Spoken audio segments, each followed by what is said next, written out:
बिस्मिल्लाहिर्रहमानिर्रहीम। उम्मीद करना सारे वीर खैरियत नाल होणगे। मेरी यूट्यूब फैमिली सारी ठीक ठाक होएगी। अल्लाह के फजलो करम नाल सारिਆਂ ਦੀ सेहत तबीयत सारिਆਂ ਦੀ ठीक होएगी। तो अज मैं हुण उठिया वां, उठ के मैं नहाता धोता वां तो मैं कहा भी यार तुहाडे नाल भी थोड़ी जी गपशप हो जाए। तो आ बाहर निकलिया घरों तो अपने इत्थे पानी लगन दिया सी ते तुहानूं नाले नरमा विखाने नाले माहौल विखाने नरमे का। गंद बड़ा हो गया नरमे दे विच, ठीक है। ते नाले आ मौसम के हिसाब नाल ना जिहड़ियां भूंडियां नहीं लाल भूंड जिन्हों आपां आने वो निकले फिरदे ने, वो भी तुहानूं चैक कराने। आओ जरा देखने बकरियां ने जिहड़ियां अगे तुहाडे नाल शेयर कीतियां ने।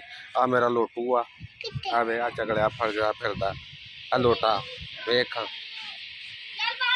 वे न्याणे मजे लैन डे ने जिवें बचपन दे विच असीं कदी इंज बच्चे सां ते मज़ा लैंदे हुंदे सी, ठीक है। क्रिकेट खेडन डे ने ते आ खाड़ा चलन डया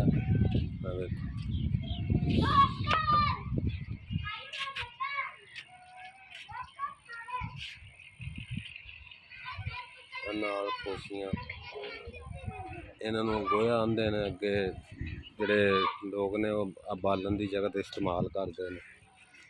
वो भूंडियां ने देखो भूंडियां फिरदियां ना।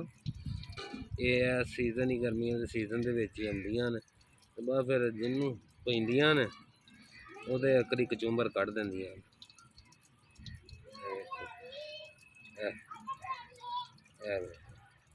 इनू आंदे ने भूंड, सही है। हुण तुहानूं नरमे की मालूमात देने।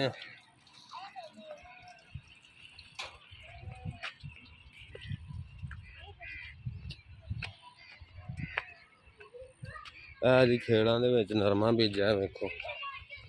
खेड़ां च तां लाया भी जरा ड्रिल नाल जिहड़ा ना तुहानूं पता जिन्नी गर्मी पैन डई है ते नरमा जिहड़ा नहीं सड़ जांदा नहीं हुंदा।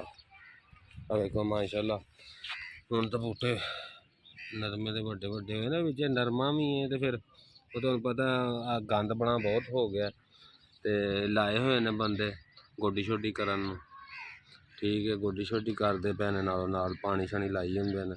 लेकिन माशाअल्लाह नरमा हुण ठीक उग्गया वेखो। ओ अपनी गड्डी खलोती है, ठीक है। नाल पट्ठे शट्ठे बीजे ने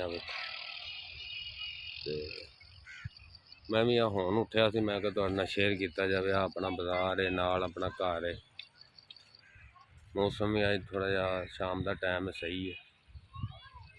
ते इंशाअल्लाह कल फिर एक नवे व्लॉग नाल मिलांगे। अज तो एक छोटा जिहा मैं चलो टच हो जाएगा क्योंकि अगे 2-3 दिन नागा हो गया, मेरी थोड़ी तबीयत नहीं सी ठीक तो इस वजह तो मैं वीडियो भी नहीं बना सकिया।